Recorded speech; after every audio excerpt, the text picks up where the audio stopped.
Et après, demain? On peut faire du samé. Ok.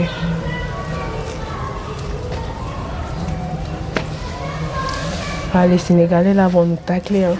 Moi, avant de commencer, je vais dire on sait que c'est pour vous les voilà. Sénégalais. Nous, on est au Mali ici, donc on fait pour nous aussi. À notre manière. Les intros là que je vais faire, j'ai les Sénégalais, pardonnez. On n'a pas dit tchèp sénégalais. Voilà. Tchèp, voilà. Voilà, au Mali, à Bamako, à notre manière. Bonjour Lina. Bonjour. Comment ça va? Je vais bien. Aujourd'hui, qu'est-ce qu'on prépare? Aujourd'hui, on va faire du tchèp, non, du zamé rouge. Avec du poulet, c'est ça? Oui, avec du poulet. Ok, ça marche, donc regarde, merci. Merci, à tout de suite.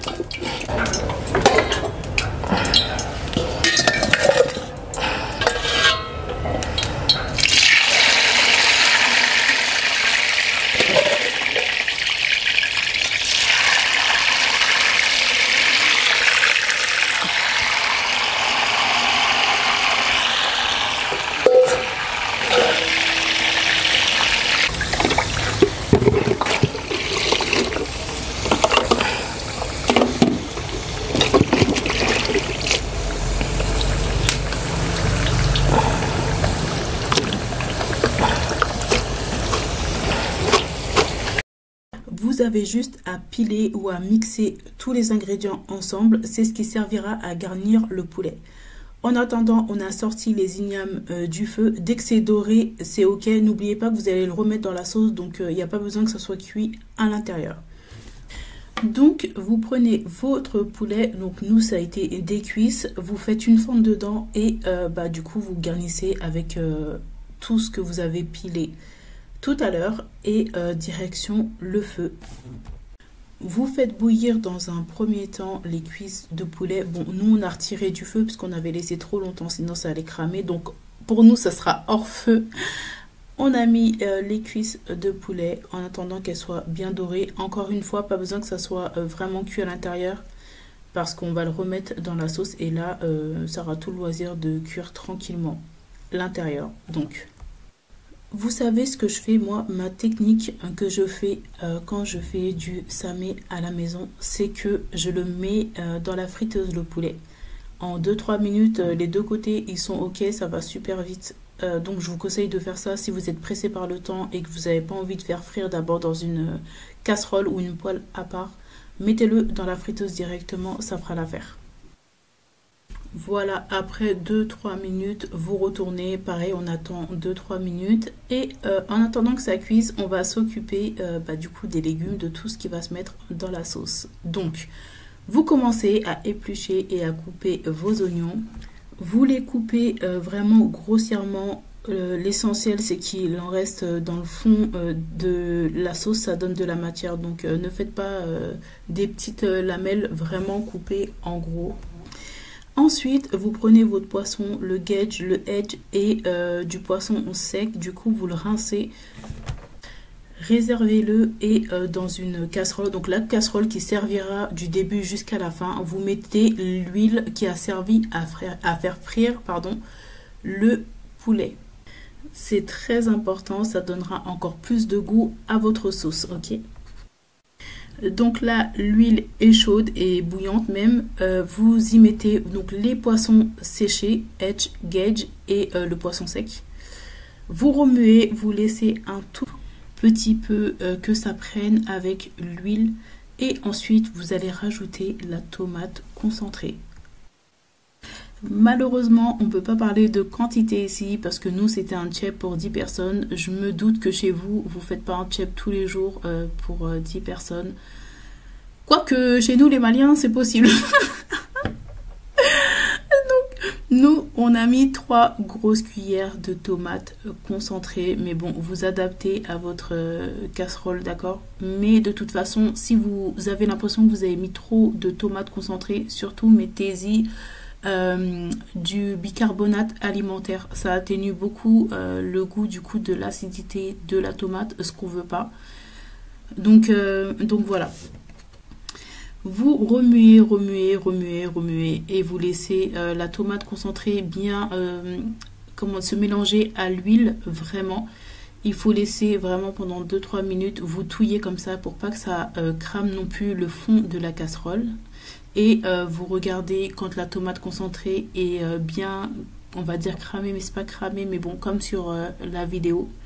Vous y ajoutez un tout petit peu d'eau, un fond d'eau, ce qui permettra juste de ne pas faire cramer le fond de la casserole, mais de quand même laisser la tomate et l'huile bien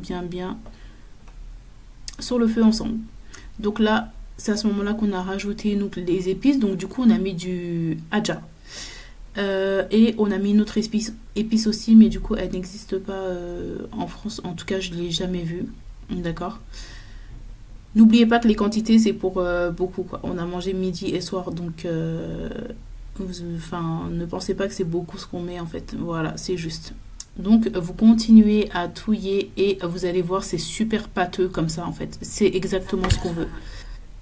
À ce moment-là, vous allez mettre vos oignons dedans et vous allez touiller tranquillement et laisser les oignons prendre avec le fond de sauce comme ça. On va rajouter un demi-verre d'eau juste pour pas que le fond de la casserole crame parce que là c'est quand même beaucoup pâteux, sinon votre sauce ça va sentir le cramer. Donc mettez-y un tout petit peu d'eau et vous réajoutez au fur et à mesure. Mais le but là c'est que les premiers légumes commencent à cuire tranquillement dans la sauce.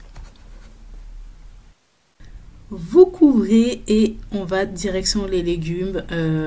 Pour commencer à éplucher les carottes, alors là vous voyez tous les légumes qu'on a mis, aubergines, carottes, choux, on a mis du poivron vert, on a mis de l'aubergine aussi, du piment. Et donc là c'est à ce moment là qu'on épluche tout, qu'on gratte tout, qu'on découpe tout, qu'on lave tout avant de pouvoir le mettre dans la casserole.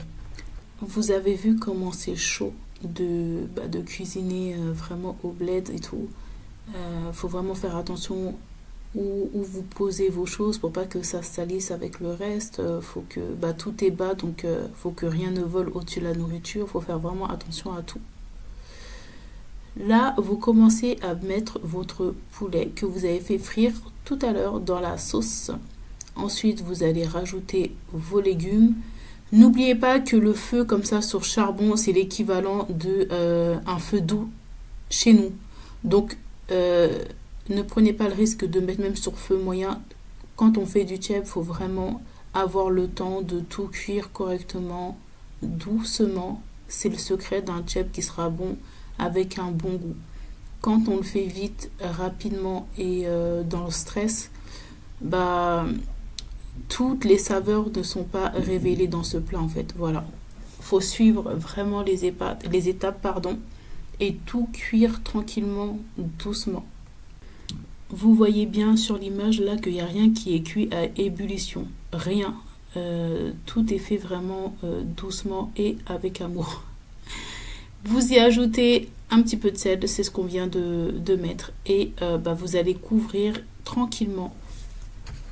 Vous regardez de temps en temps, vous essayez de mettre la louche au fond pour voir si ça ne colle pas, surtout c'est le plus important. Une fois que tous les légumes sont cuits, vous les sortez un à un sans les casser, donc vraiment tranquillement. Faut pas que ça soit moche après à la décoration, donc prenez le temps d'enlever un à un tous les légumes et le poulet aussi. Vous le savez, on l'a fait frire avant, donc il sera mi-cuit. Quand vous le mettez dans la sauce, il n'y a pas besoin de le laisser trop longtemps pour que ça soit cuit aussi. Là, je pense qu'on a dû le laisser à peu près 40 minutes au feu et tout était ok. En enlevant les légumes et les poulets, vous allez vous rendre compte que le jus a vachement diminué. Là, il n'y a pas eu besoin parce que vraiment tout était cuit sur feu doux. Donc l'eau n'a pas eu le temps de beaucoup s'évaporer. Mais je sais que moi, quand je fais le tchèp, à ce moment-là, il me reste que la moitié de la casserole au niveau du jus. Donc, vous rajoutez de l'eau et vous réajustez le sel, le poivre, toutes vos épices, ok? Une fois que vous avez goûté, c'est bon. Vous laissez à peu près 10-15 minutes au feu comme ça, sans rien, pour que ça puisse redonner de la consistance à votre sauce. Malheureusement, là, je ne sais pas ce qui s'est passé, mais j'ai pas filmé l'étape du riz qui, selon moi, est très importante. Alors, je vais vous l'expliquer oralement et j'espère que ça suffira. Vous lavez votre riz. Vous le mettez dans la couscoussière, d'accord? Il faut que ça cuise une première fois à la vapeur. Raison pour laquelle, une fois que vous mettez votre riz dans la sauce, ça cuit très très vite parce qu'il y a déjà une première cuisson qui se fait à la vapeur. Donc, vous lavez votre riz, vous mettez, comme j'ai dit, dans la couscoussière. Une fois qu'il est bien dur, très très très dur, bah du coup vous le sortez de la couscoussière et c'est bon, vous pouvez le mettre dans la sauce du tchèb. Une fois que vous avez mis le riz, il faut touiller pendant moins d'une minute, d'accord? Faut pas que le riz prenne toute l'eau au cas où il y en aurait trop. Vous remuez. Alors le but c'est que le riz ne se noie pas totalement dans la sauce. Comme sur l'image, il reste un peu de sauce. Le riz est tout rouge, ça veut dire que vous avez bien mélangé.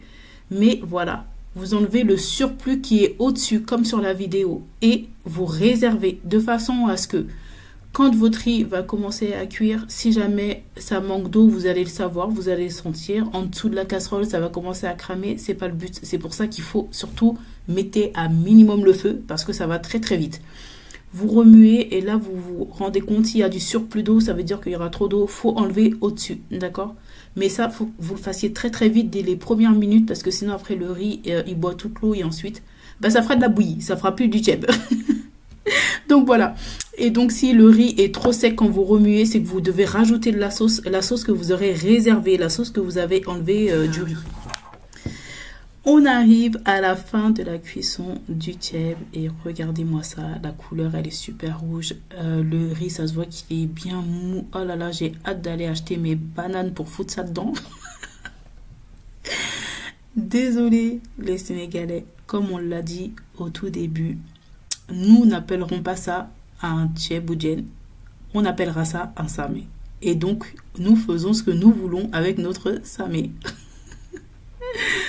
J'espère que cette vidéo vous aura plu. N'hésitez pas à vous abonner, à liker, à activer la cloche de notification pour plus de vidéos.